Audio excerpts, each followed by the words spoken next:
একটা হাদিসে আছে বেশিরভাগ মেয়ে জাহান্নামের যাওয়ার অন্যতম কারণ হচ্ছে তারা স্বামীর সাথে কুফুরি করে। কি করে?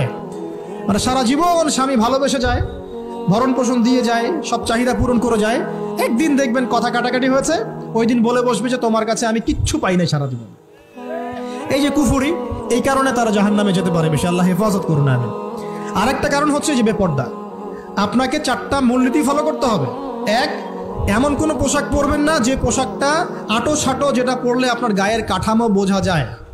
2 নম্বর, এমন পোশাক পরা যাবে না যে পোশাকটা পরলে বাহির থেকে ভিতরের অঙ্গ দেখা যায়।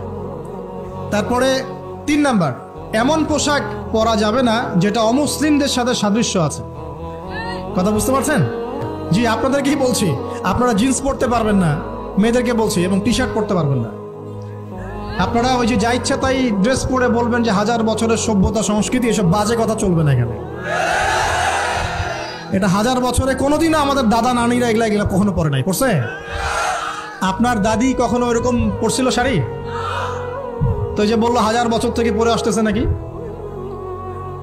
সুবহানাল্লাহ। তো এখানে বিষয়টা হচ্ছে পুরুষ মেয়ের পোশাক পরতে পারবে না, মেয়ে পুরুষের পোশাক পড়তে পারবে না। আমি খুব সংক্ষিপ্ত করে আপনাকে কোরআন সুন্নাহ থেকে 4টা মূলনীতি বলে দিলাম।